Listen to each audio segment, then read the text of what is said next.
Amin. Silakan duduk, saudara. Ada hal yang sempat kami bicarakan tadi siang. Pertanyaannya begini, kenapa di gereja ini paling banyak orang jerking, saudara? Di tempat lain Anda akan jumpai banyak orang tertawa, tapi kenapa di sini banyak orang jerking? Manifestasi yang paling buruk yang menurut saya pernah saya lihat seumur hidup saya. Nah, saya mau cerita sedikit ada latar belakangnya. Jadi nanti kalau KKN boleh juga itu Henny, gini begini sambil KKN. Saya tidak tahu apa kata orang desa, tapi luar biasa. Dan tadi pagi Franz juga jerking untuk pertama kali. Kalau Anda lihat Franz jerking, Anda akan tahu ini bukan dari manusia, tapi ini total 100% because of the Holy Spirit, saudara. Pada waktu kami pertama kali ke Toronto 95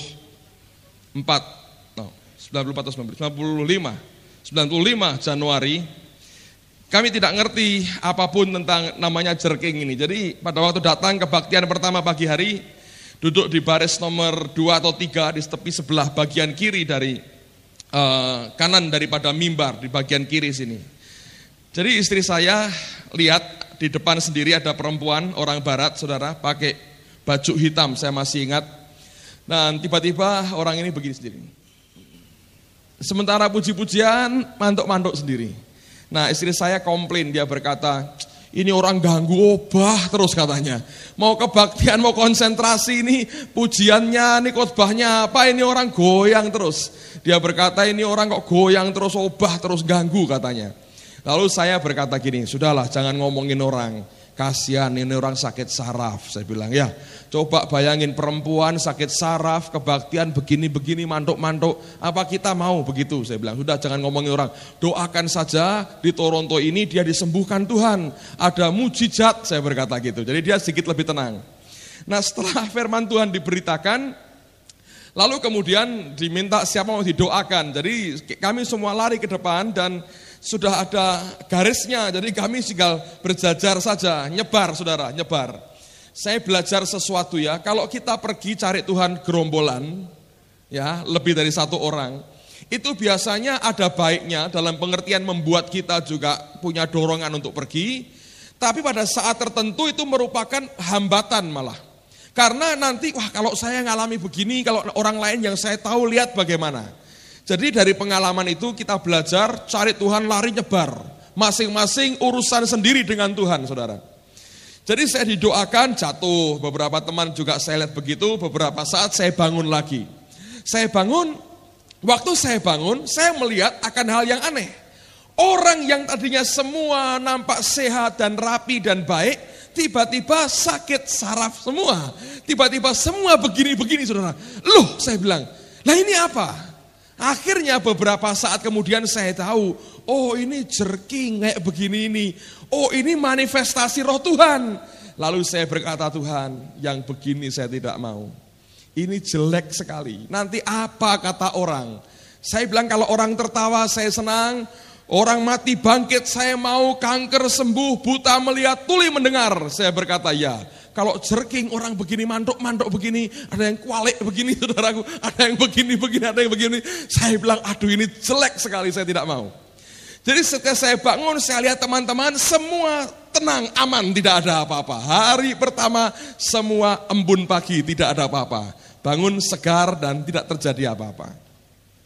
Tapi hari-hari selanjutnya memang saya melihat, Bu Nugroho, Pak Nugroho sudah mulai, tapi yang lain tenang, tidak ada apa-apa. Hari terakhir Pak Ardian saya melihat tangannya hanya begini-begini. Oh kalau tangan begini-begini gak apa-apa, masukkan kantong lah, obah-obah begini-begini gak apa-apa. Biarkan kalau begitu. Jadi saya berdoa yang ini kami tidak mau. 2 minggu atau 3 minggu setelah itu tidak terjadi apa-apa. Sampai kita retreat di Bandungan, Anda masih ingat sebagian mungkin. Dan tiba-tiba terjadi aja begitu, orang tertawa pada jatuh sendiri, sedang mau doa makan siang. Kalau mau doa mau makan itu kan doa paling singkat toh saudara ya, karena perut sudah kelaparan jam 12:30 lewat. Jadi tiba-tiba terjadi seperti itu dan kami mengalami. Nah selama ini saya nggak pernah benar-benar jerking itu nggak pernah sebetulnya. Ya saya di Toronto yang kedua tertawa sampai jam 1:30 pagi ya, tapi untuk jerking saya enggak. tak rasa-rasakan nggak ada apa-apa. Jadi saya senang, saya bilang puji Tuhan, saya tidak begitu-begitu ya saudara, nggak ngalami. Tapi orang yang tidak ngalami apa-apa, sebetulnya dalam hati kecilnya ingin ngalami. Wah kok lihat tok ini nggak enak. Kalau bisa ngalami seneng rasanya, dalam hati kecil gitu ya. Tapi karena kita ini manusia kan sok ya, sombongnya masih banyak. Jadi kita bilang, nggak ngalami, kamu yang ngalami. Kita mentertawakan orang, tapi sebetulnya kalau diperas hati yang paling dalam pingin sekali. Pak Edi ini waktu Arlan itu permintaannya aneh. Pak doakan saya supaya apa? Mabuk katanya. Mabuk bener saudara. Jadi banyak orang sebetulnya ingin ngalami. Ada yang terus terang begini, ada yang tidak terus terang. Tapi sebetulnya dalam hati kecilnya, kalau boleh Tuhan saya mencicipi itu kayak begitu tuh rasanya kayak apa gitu ya. Nah, Arlan SQ datang, hari pertama saya ditawari, mau didoakan? Mau, di depan sini saya didoakan jatuh, blek. Rasakan apa? Ya tenang, damai dan tidak ada apa-apa. Lalu saya bangun lagi, waktu bangun ada beberapa teman duduk di bawah sini. Dan waktu bangun dia tanya pada saya, kui tiba tenan apa reko-reko? Dia bilang itu, loh saya ini tenanan nih, kenapa? Lah kok ora pernah tiba? Wah lah aku modelnya kok ngono saya bilang gitu ya. Jadi iki wong tenanan iki, ora reko-reko iki mau. Lho tenanan, jatuh kok reko-reko katanya. Jadi dipikir karena sungkan reko-reko nibo gitu. Saya bilang bajuku putih api-api. Saya bilang untuk ngepel lantai ya tidak usah, saya berkata begitu.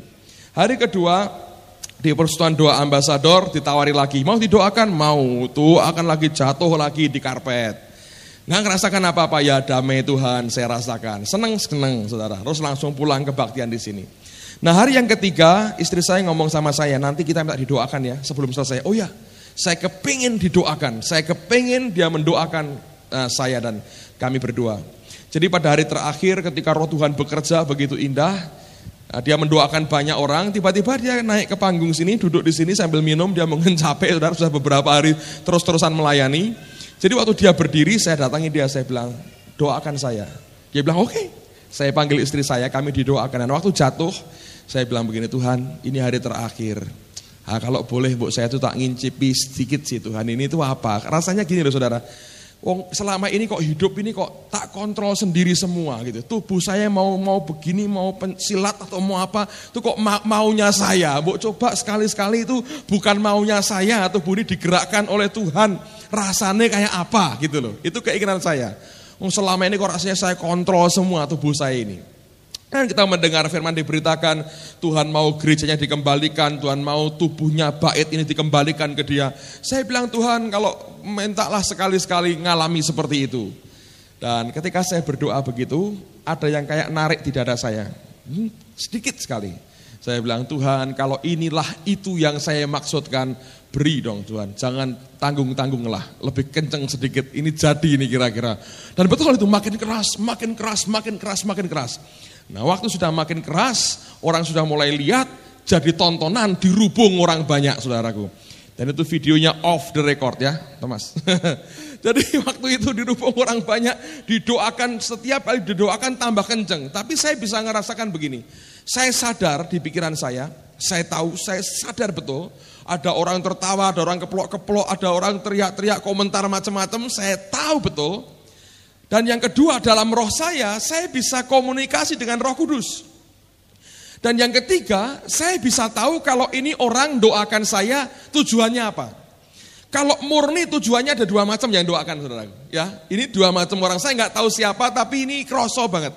Kalau doakan itu minta supaya anugerah Tuhan, kuasa Allah diberi lebih lagi, itu reaksinya kenceng sekali. Tapi kalau doakannya supaya biar bereaksi tambah gila-gilaan, dan Pak Agung joget-joget biar apa, itu nggak ada gunanya ternyata. Jadi mau masuk itu nggak bisa, kayak ditutupi, dihalangi. Jadi akibatnya itu suara yang permintaan itu kayak angin yang tidak ada powernya sama sekali.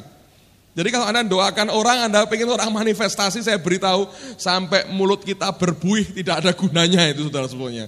Kita hanya ingin mau main-main dengan Holy Spirit, nggak ada gunanya. Tapi kalau memang serius didoakan supaya Allah kerja lebih kuat, itu memang bereaksi betul itu, kuat sekali. Nah setelah beberapa saat saya bilang, Tuhan ya kalau boleh berhentilah, cukup saya sudah mencicipi. Dan roh Tuhan berkata, apa betul sudah cukup? Apa tidak mau tambah lagi? Masa berhenti sampai di sini? Kayaknya dia ngomong gitu. Dan saya bilang, ya Tuhan kalau mau tambahin lagi ya bolehlah. Kenceng lagi, buat tambah kenceng lagi. Dan setelah beberapa saat saya bilang, oke Tuhan rasanya cukup dah, cukup. Saya sudah merasakan, thank you so much, ban kamsia. Saya bilang terima kasih, sudah selesai. Berhenti saudara, berhenti. Nah, malamnya mau tidur, saya sharing sama istri saya ngomong-ngomong lagi, begitu lagi, kenceng lagi. Saya bilang, Tin, kenapa bisa begini? Saya bilang begitu. Terus dia bilang, aku dulu semalam gak tidur, semalaman saya pagi. Loh aku gak mau, saya bilang, aku sudah capek mau tidur. Malam ini aku mau tidur nyenyak, tapi ditambah dung. Akhirnya saya berhenti beberapa saat, saya bilang, Tuhan cukup Tuhan, terima kasih, saya mau tidur. Berhenti lagi saudara. Dan itu memang pengalaman yang menarik sekali. Ya, inginilah saudara ya. Kejarlah kasih, ingini karunia. Diingini boleh kok saudara. Teman-teman yang tidak pernah ngalami itu kepingin sebetulnya, kepingin. Cuma untuk mulai melangkah, piye carane, bagaimana dan sebagainya. Tapi saya berkata, pengalaman dengan Tuhan itu indah sekali, jangan khawatir. Amen saudaraku. Ada teman yang hari berikutnya sampai di tempat kerjaan masih tetap kenceng rupanya. Sampai dibawa pulang. Dan saya berkata, baik juga itu pengalaman. Tapi saya berkata, Tuhan adalah Allah yang baik. Jangan khawatir, Dia akan berikan sesuatu yang baik buat kita. Amen, saudaraku. Nah, mari sekarang buka firman Tuhan. Kisah Rasul pasal yang ke-20. Kisah Rasul pasal 20. Saya akan ajak Anda lihat dari ayat 17 sampai 38. Bagian ini merupakan perikop di mana terjadi perpisahan antara Paulus dengan para penatua di Efesus sebelum akhirnya Paulus ini masuk penjara. Jadi apa yang dia sampaikan dalam Kisah Rasul pasal 20 ini merupakan sesuatu yang sangat penting sekali. Karena biasanya amanat semacam ini punya bobot yang sangat istimewa. Nah, perhatikan apa yang dia sampaikan, apa yang dia pertama-tama sampaikan, apa yang kemudian dia akhiri. Pesannya itu berupa apa? Pasal 20 ayat 17.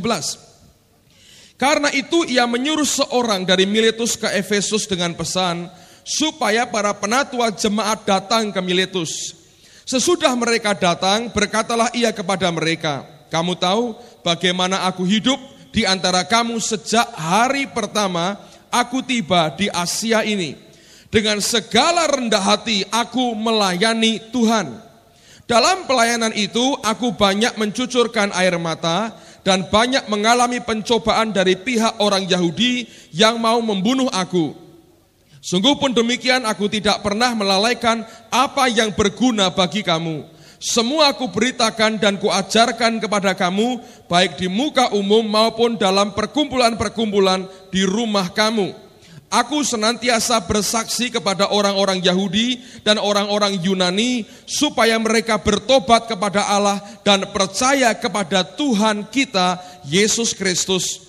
Tetapi sekarang sebagai tawanan roh aku pergi ke Yerusalem dan aku tidak tahu apa yang akan terjadi atas diriku di situ selain daripada yang dinyatakan Roh Kudus dari kota ke kota kepadaku, bahwa penjara dan sengsara menunggu aku. Tetapi aku tidak menghiraukan nyawaku sedikit pun, asal saja aku dapat mencapai garis akhir dan menyelesaikan pelayanan yang ditugaskan oleh Tuhan Yesus kepadaku untuk memberi kesaksian tentang Injil kasih karunia Allah. 25. Dan sekarang aku tahu bahwa kamu tidak akan melihat mukaku lagi, kamu sekalian yang telah kukunjungi untuk memberitakan kerajaan Allah. Sebab itu pada hari ini aku bersaksi kepadamu bahwa aku bersih, tidak bersalah terhadap siapapun yang akan binasa. Sebab aku tidak lalai memberitakan seluruh maksud Allah kepadamu. Karena itu jagalah dirimu dan jagalah seluruh kawanan, karena kamulah yang ditetapkan Roh Kudus menjadi penilik untuk menggembalakan jemaat Allah yang diperolehnya dengan darah anaknya sendiri. Aku tahu bahwa sesudah aku pergi, serigala-serigala yang ganas akan masuk ke tengah-tengah kamu dan tidak akan menyayangkan kawanan itu. Bahkan dari antara kamu sendiri akan muncul beberapa orang yang dengan ajaran palsu mereka berusaha menarik murid-murid dari jalan yang benar dan supaya mengikuti mereka. Sebab itu berjaga-jagalah dan ingatlah bahwa aku 3 tahun lamanya siang malam dengan tiada berhenti-hentinya menasihati kamu masing-masing dengan mencucurkan air mata. Dan sekarang aku menyerahkan kamu kepada Tuhan dan kepada firman kasih karunia-Nya yang berkuasa membangun kamu dan menganugerahkan kepada kamu bagian yang ditentukan bagi semua orang yang telah dikuduskannya. Perak atau emas atau pakaian tidak pernah aku ingini dari siapapun juga. Kamu sendiri tahu bahwa dengan tanganku sendiri aku telah bekerja untuk memenuhi keperluanku dan keperluan kawan-kawan seperjalananku.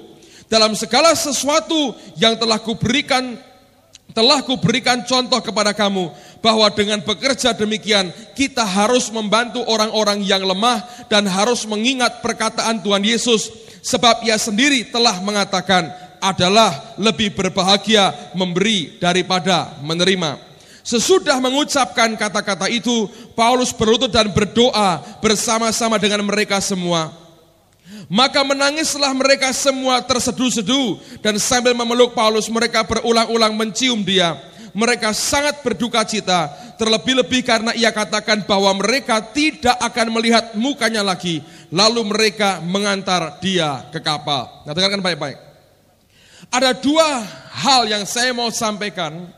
Kita melihat ada banyak nasihat yang penting. Di rumah saya dorong Anda ulangi lagi membaca akan perikop ini dan dengarkan lagi akan nasihat terakhir yang Paulus sampaikan buat jemaat di Efesus. Tetapi perhatikan, dia memulai dengan satu nasihat tertentu dan dia mengakhiri dengan nasihat yang indah juga. Nah, nasihat awal dan yang akhir ini yang saya mau sampaikan buat Anda pada malam hari ini, karena ini merupakan detak jantung daripada Injil yang Tuhan sampaikan buat kita. Kalau kita membaca awal dan akhirnya saja, kita sudah bisa melihat akan di mana sebetulnya intisari daripada hidup sebagai orang percaya. Yang pertama, nasihat yang pertama dia sampaikan pada ayat yang ke-18, Alkitab berkata begini. Kamu tahu, kata Paulus, bagaimana aku hidup di antara kamu sejak hari pertama aku tiba di Asia ini. Apa yang dia katakan sebagai kehidupan yang mereka ketahui? Dia berkata begini, dengan segala rendah hati aku melayani Tuhan. Saya mau ulang lagi, ini statement pertama, pernyataan pertama yang dia katakan. Dia berkata, dengan segala rendah hati aku melayani Tuhan. Nah, yang menarik adalah saudara, kata rendah hati ini dari kata Yunani tapeinoprosune. Nah, kata rendah hati ini ternyata tidak dijumpai pada classical non-biblical Greek. Apa itu? Yaitu bahasa Yunani klasik di luar Alkitab.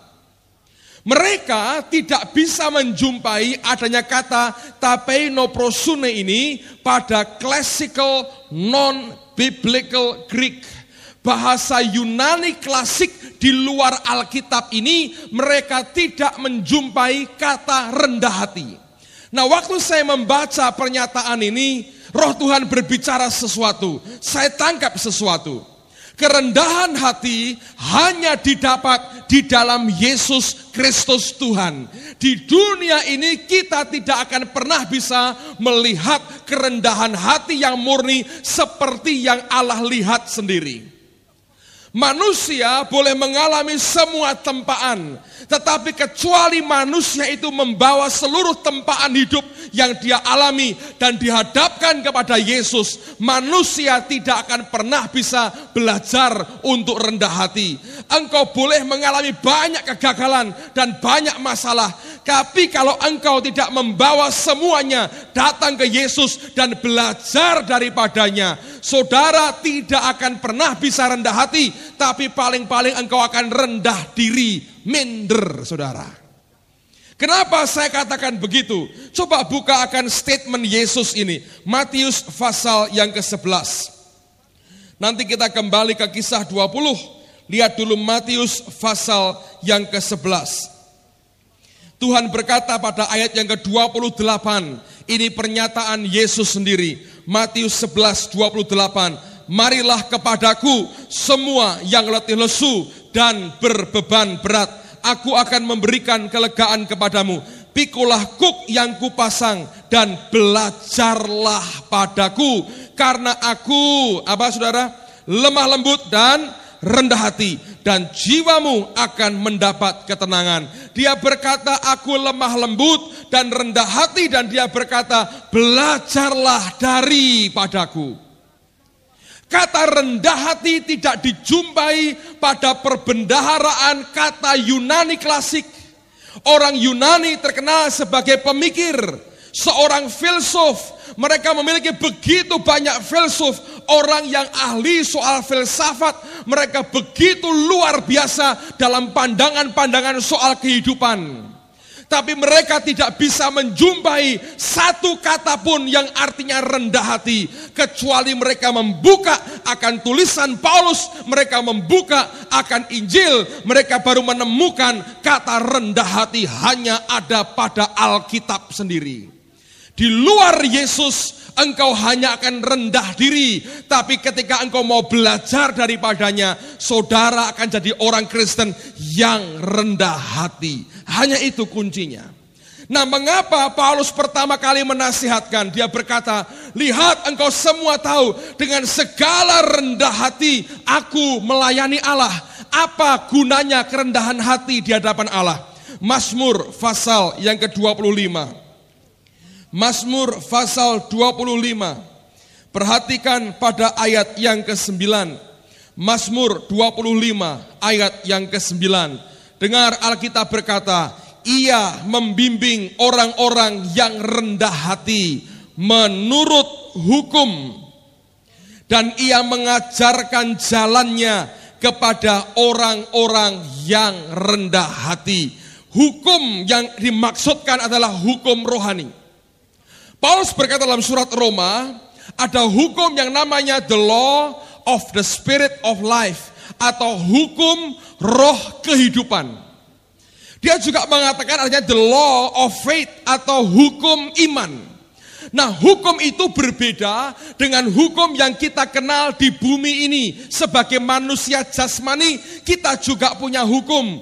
Tapi sebagai manusia rohani, kita juga punya hukum. Kalau kita mau hidup di alam roh, kita harus tahu akan hukum alam roh itu.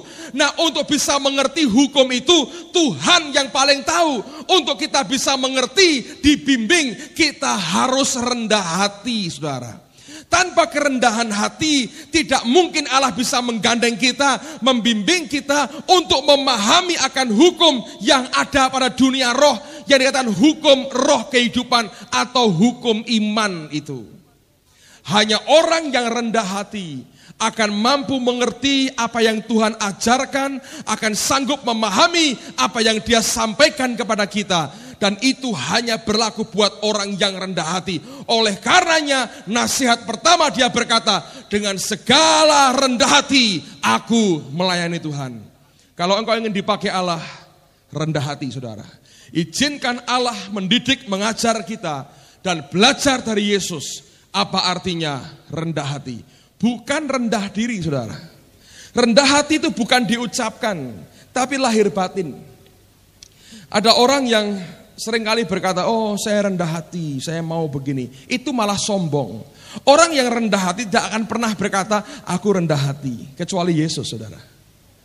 Oke. Nah, Paulus berkata, dengan rendah hati aku melayani dia. Paulus mencapai apa yang Tuhan capai dan dia berkata, aku rendah hati.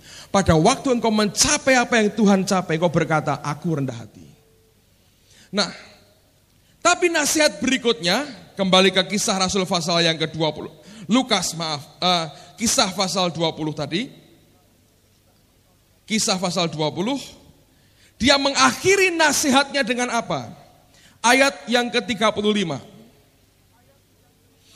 Dalam segala sesuatu telah kuberikan contoh kepada kamu, bahwa dengan bekerja demikian kita harus membantu orang-orang yang lemah dan harus mengingat perkataan Tuhan Yesus, sebab ia sendiri telah mengatakan, adalah lebih berbahagia memberi daripada menerima.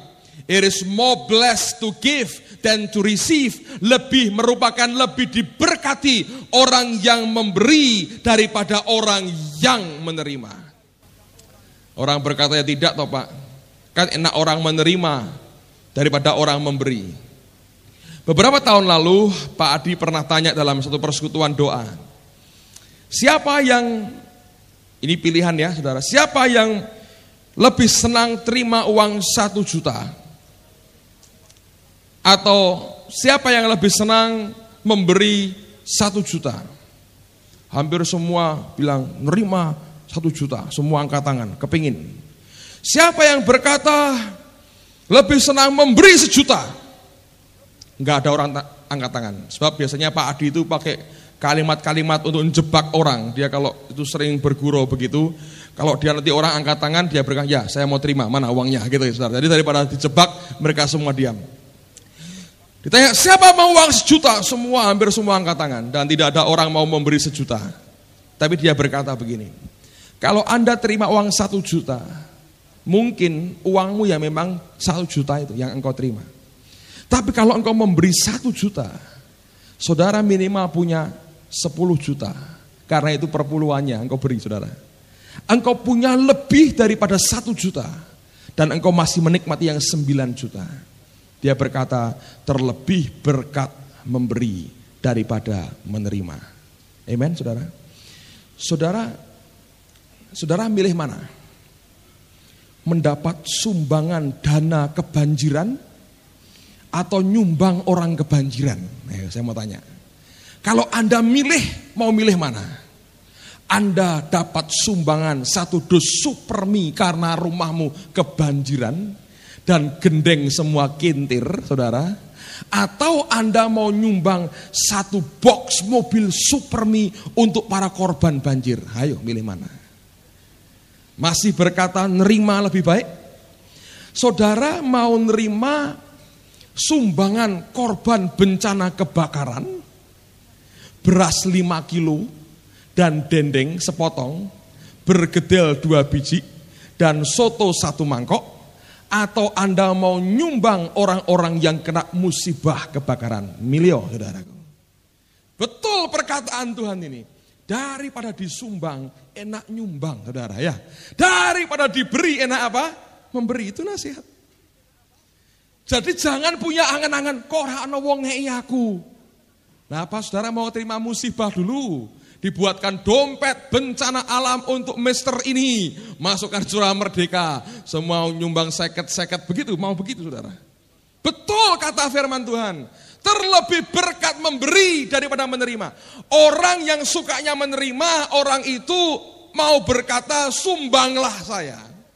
Orang yang mau memberi, orang itu berkata, aku akan bebas dari malapetaka. Aku memberi, membantu mereka yang tersiksa. Amen. Itu detak jantungnya Injil di situ. Melayani Allah dengan kerendahan hati. Hanya didapat waktu kita belajar dari Yesus.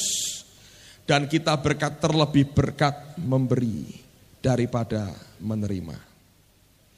Tapi kemudian di tengah-tengah nasihat itu, ada peringatan yang Paulus sampaikan. Coba lihat pada ayat yang ke-29 dari Kisah pasal 20 tadi.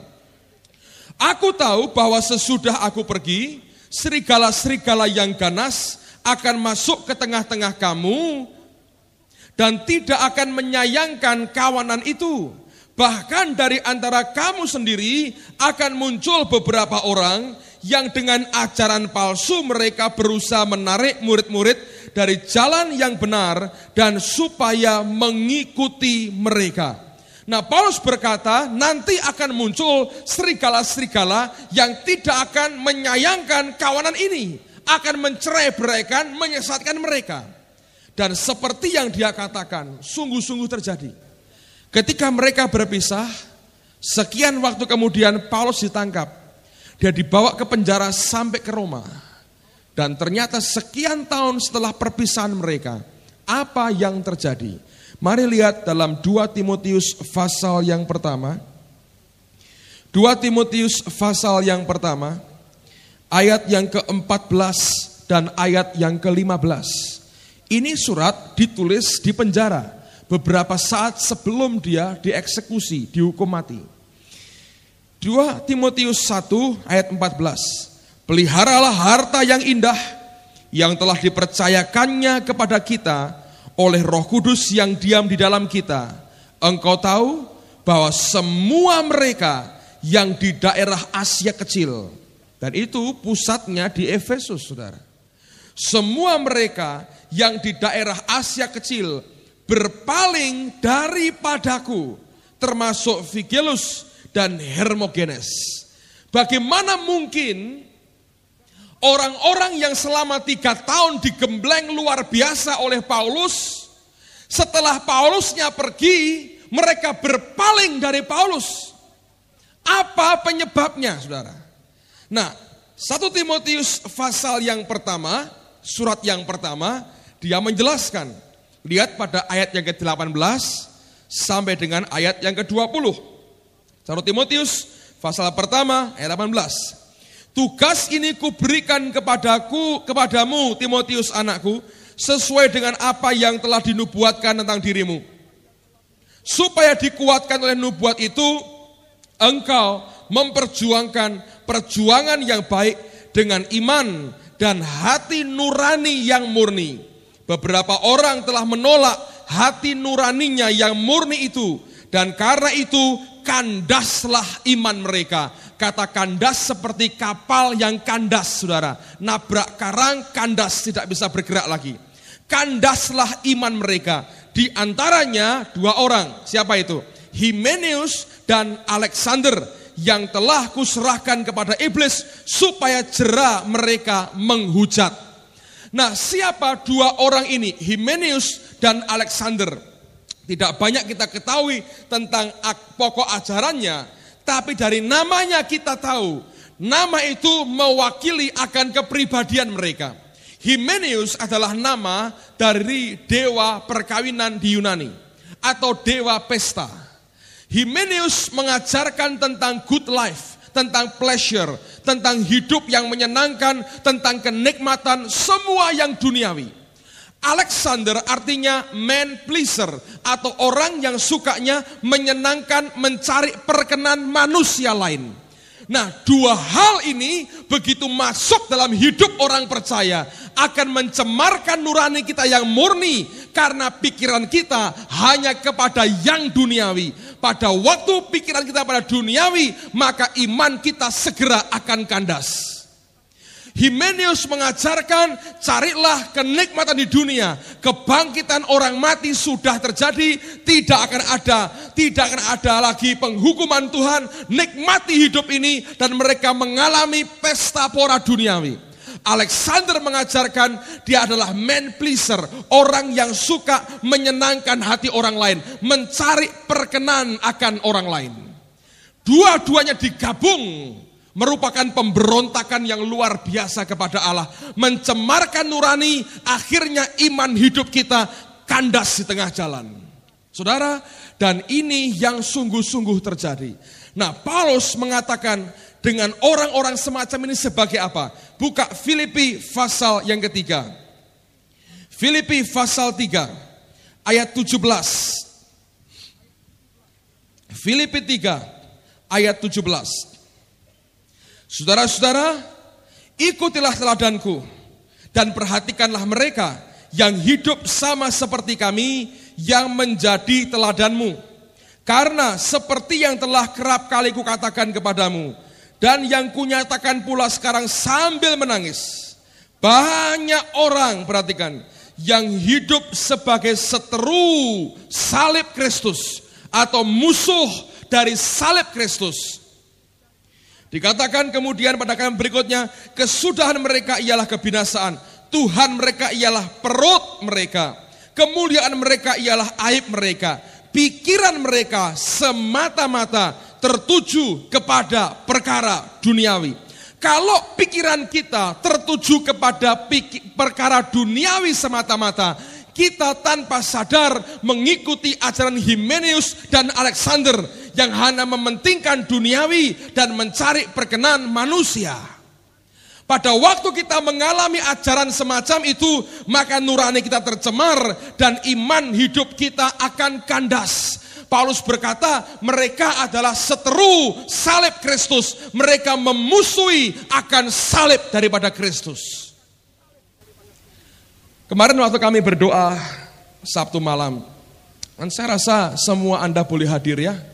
Kami diajar luar biasa oleh Arlan SQ bagaimana kita memelihara api dalam hidup kita dengan cara saling mendoakan. Kayu yang terbakar disambungkan, dikumpulkan dengan kayu yang terbakar akan makin besar. Setiap Sabtu kami berdoa untuk kebaktian minggu dan setelah itu saling mendoakan. Itu bagus sekali, akan membuat api kita tambah besar, saudara. Nah, waktu berdoa Tuhan beri penglihatan.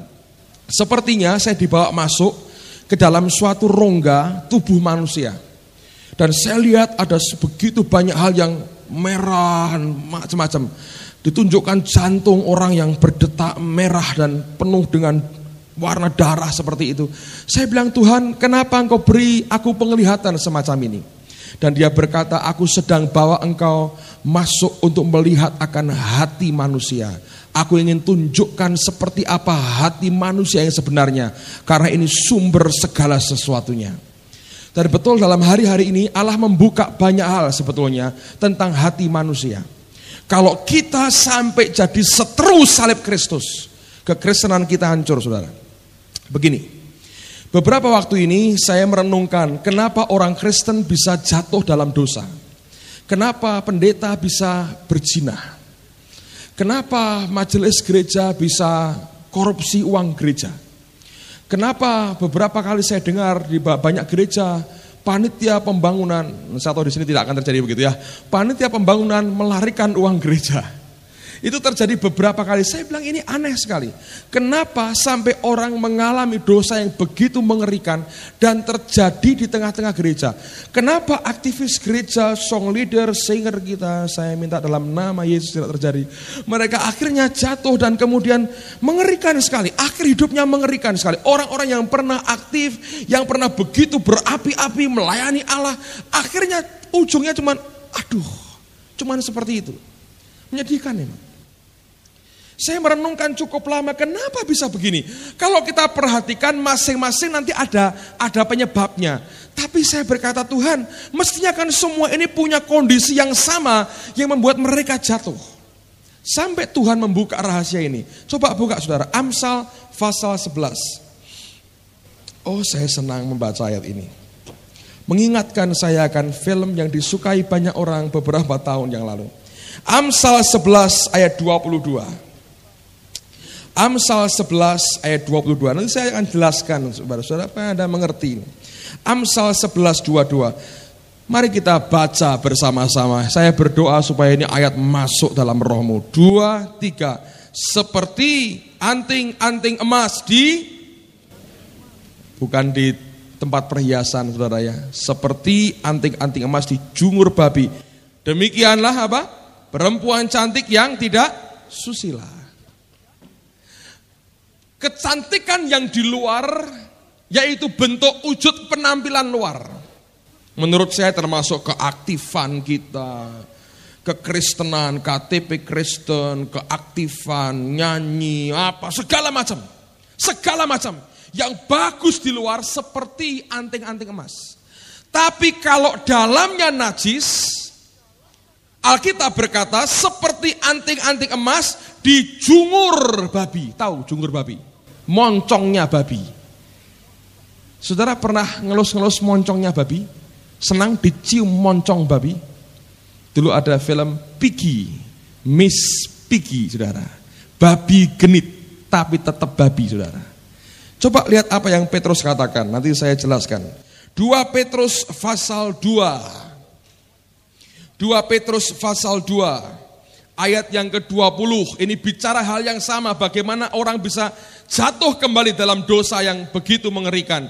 2 Petrus pasal 2 ayat 20 Alkitab berkata, sebab jika mereka oleh pengenalan mereka akan Tuhan dan Juru Selamat kita Yesus Kristus telah melepaskan diri dari kecemaran-kecemaran dunia, tetapi terlibat lagi di dalamnya, maka akhirnya keadaan mereka lebih buruk daripada yang semula. Karena itu bagi mereka adalah lebih baik jika mereka tidak pernah mengenal jalan kebenaran daripada mengenalnya, tetapi kemudian berbalik dari perintah kudus yang disampaikan kepada mereka. Bagi mereka cocok apa yang dikatakan peribahasa yang benar ini. Anjing kembali lagi ke muntahnya, dan babi yang mandi kembali lagi ke kubangannya. Dengarkan baik-baik saudara. Kalau anting-anting emas dijungur babi, itu bicara apa? Yaitu kehidupan yang di luar sebetulnya baik, karena itu logam mulia. Tapi yang mendorong, menggerakkan adalah kenajisan di dalamnya, yaitu babi yang di dalamnya. Anda pernah masuk kandang babi? Saya pernah masuk kandang babi. Bukan di Indonesia, di Amerika. Kami ada tour dengan pemain musik ke 9 atau 10 negara bagian di Amerika beberapa tahun yang lalu. Nah, di Amerika bagian tengah itu pusatnya orang pertanian dan peternakan, dan yang paling banyak dipelihara adalah babi. Satu kali ada peternakan babi, saya pengen lihat seperti apa rumah babi-babi ini. Ya, jadi saya masuk, dan kalau Anda ke rumah petani di Amerika, hiasan rumah mereka itu hampir semuanya babi. Babi pakai payung begini, babi lipstikan, babi mau ke pasar, babi menari bawa rebana, babi genit, babi mejeng, babi segala macam babi, tapi tetap babi saudara. Saya masuk ke kandangnya, hanya lewat, nggak tahan baunya saya keluar. Itu bau babi saudara, nempel di jaket saya. Saya masuk ke mobil semua, ini bau apa ini? Saya baru sadar, wah bau jaket saya, bau babi saudara. Babinya masih di dalam, baunya ikut nempel di pakaian saya. Itu baunya luar biasa. Nah, Anda perhatikan, orang Kristen yang jadi seteru salib Tuhan, dengarkan baik-baik. Anda akan dengar begini, seperti anjing makan lagi muntahannya, seperti babi kembali ke kubangannya. Anda pernah dengar gak orang berkata begini? Tuhan, aku janji, mulai hari ini, aku tidak akan judi lagi. Surga saksinya, Pak RT juga saksi. Hari ini tidak akan judi lagi. Datang ke pendeta, doakan pelepasan, tumpangi tangan. Kartu dibuka, disobek semua, dibakar dalam nama Yesus. Tidak ada kartu-kartunan, sobek, banting-banting. Lepas. 3 minggu kemudian, saudara, teman-temannya mulai datang. Ngomong cerita soal sepak bola, soal wah ini si A menang 10 juta, si B menang 5 juta. Dia pikir enak ya, aku dulu juga pernah menang 500 ribu katanya. Jadi akhirnya ngomong. 2 hari setelah masa konseling dengan para penjudi saudaraku, akhirnya orang ini datang ke muntahannya, dimakan lagi, bantingi kertu lagi saudaraku. Anda masih tahu? Loh kan sudah muntah-muntah Pak. Iya, tapi dimakan lagi. Anda pernah dengar orang berkata, saya tidak akan berzina lagi. Tidak. Janji dalam nama Yesus. Tidak. Doakan pelepasan. Datang ke 5 gereja, muntah 5 kali. Jinah, buang semua. Sebulan kemudian, lihat lagi televisi. Sewa lagi laserdisc. Oh ini kartun Pak, film kartun. Pertama nyerempetnya kartun. Lama-lama film remaja, kok ini remaja. Saya kan sudah tua, ini remaja. Masa orang tidak ada hiburannya. Lama-lama, oh tapi ini dewasa tapi sopan katanya begitu. Lama-lama dia makan lagi muntahannya saudara. Dan dengarkan, ini tidak bisa ditengking saudara. Sebab seperti anting-anting emas dijungur babi.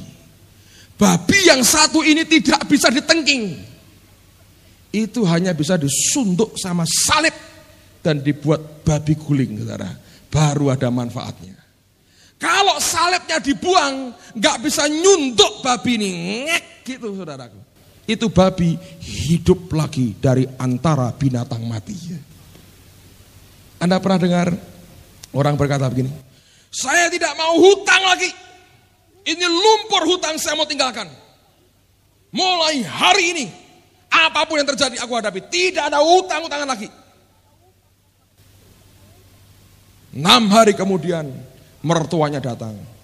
Piye nang, bayaran utangku.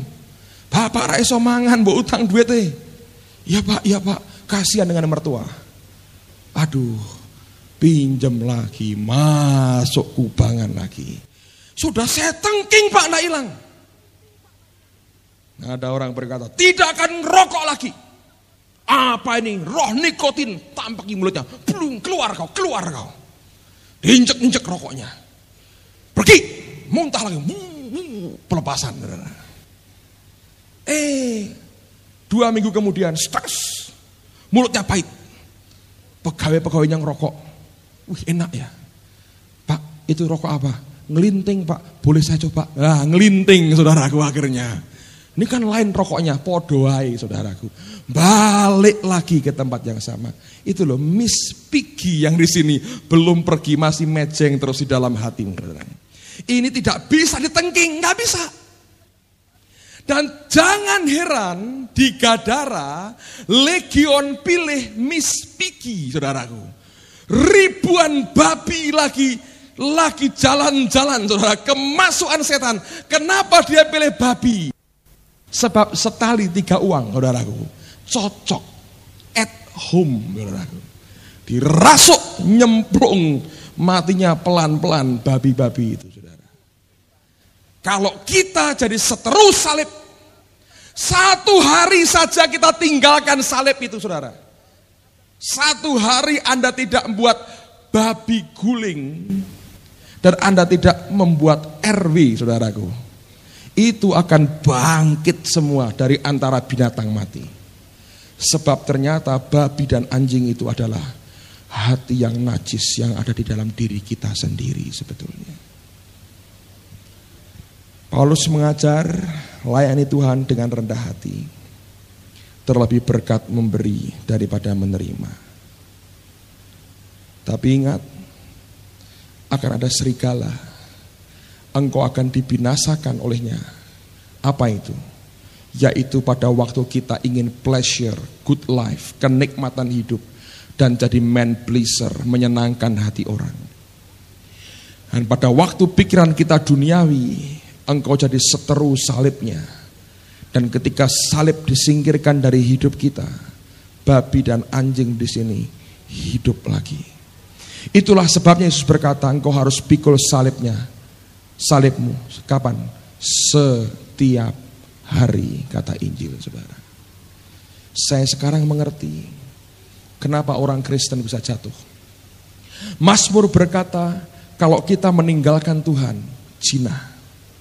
Yesus menegur orang Farisi berkali-kali. Oh, engkau angkatan yang jahat dan tidak setia. Bahasa Inggrisnya kaget Anda. Wicked and adulterous generation. Generasi yang jahat dan pejinah katanya. Orang Farisi itu gak sembarangan. Mereka itu sebetulnya orang Yahudi biasa. Yang membuat komune. Mengisolasi diri. Tidak mau bergaul dengan orang Yahudi lain. Supaya bisa menjalankan Taurat dengan baik. Ajarannya orang Farisi ini lebih berat dari ajarannya Musa. Tapi Tuhan berkata, kamu ini generasi yang jahat dan pejinah katanya. Yang jinah rohnya. Balik ninggalkan Tuhan. Daud ketika berzina dengan Batseba, apa dipikir, oh karena lihat orang mandi, terus kemudian tertarik, terus berzina, begitu? Enggak. Baca di kitab Samuel, ayat yang pertama berkata apa? Pada waktu pergantian tahun, ketika biasanya raja-raja pergi berperang. Harusnya Daud pergi berperang karena urapan Allah di atasnya. Tapi urapan itu sudah mulai padam rupanya. Sehingga waktunya dia harus perang, dia tinggal di rumah. Dia, Alkitab berkata, dia menyuruh Yoab dan orang-orangnya dan seluruh orang Israel pergi berperang, dia santai di rumah. Yang di dalam sudah mulai padam, tidak dia bergerak dasar urapan Allah, dia suruh orang lain yang pergi, dia di rumah, itu awal kejatuhannya. Dia lihat seperti itu, langsung dia berjinah, saudara. Kenapa? Babinya hidup kembali, balik ke kubangannya, anjingnya makan muntahannya lagi. Saudara yang serius dengan kekristenanmu, Anda akan perhatikan ini. Dan indikasi bahwa babi dan anjing itu hidup gampang kan? Coba dengar perbanyak pertanyaan yang saya dengar. Pak, saya nonton bioskop dosa tidak? Pak, saya pacaran ciuman dosa tidak? Pak, saya ke night club dosa tidak? Pak, saya nyanyi di karaoke dosa tidak? Pak, saya laser disc ini ada sedikit kok Pak, cuma 10% pornonya, dosa tidak? Semua dosa tidak, itu kan semuanya apa? Karena kita ingin lah sebetulnya, ya kan? Kalau baru keinginan, nggak masalah saudara. Itulah saatnya engkau harus bawa salib, sunduk babinya, ngek, begitu saudara. Di kambing guling, nikmat saudara, dimakan, mati. Anda biarkan itu babi hidup saudara. Dan waktu hidup saudara, diberi mutiara, Yesus bilang jangan buang mutiara pada babi. Sebab akan diinjak-injak, kamu diserang sekalian. Kalau babi kita hidup, Anda terima kebenaran, akan diinjak-injak. Yang memberikan kebenaran, Anda akan dibabat habis saudara. Siapa lu berani ngomong seperti itu? Habis saudara. Makanya setiap hari, salibmu harus tajam saudara. Begitu piginya mulai lipstikan saudaraku, ngek langsung. Jangan tunggu sampai dia menari-nari, saudaraku. Runtuh semuanya. Dan itu pertempuran setiap hari dengan dia. Kenapa dalam anugerah pembaharuan yang Allah beri, Tuhan beri banyak hal. Saya tahu untuk membuat hati kita terpikat dan jatuh cinta dengan Yesus. Sehingga dengan mudah kita bisa membuat babi guling setiap hari dalam hidup kita. Dan kita bisa masak RW setiap hari dalam hidup kita. Amen saudara. Saya berdoa hanya mereka yang serius dengan kekristenannya, engkau yang ingin berkata aku tidak mau jatuh di tengah jalan, aku ingin bertahan sampai akhir. Dengar baik-baik, jangan jadi seteru salib Yesus. Kalau engkau tidak jadi seteru, tapi engkau selalu membawa salib itu setiap hari, saudara akan jadi orang-orang Kristen yang kuat. Amen saudaraku. Mari tundukkan kepala, kita berdoa sama-sama.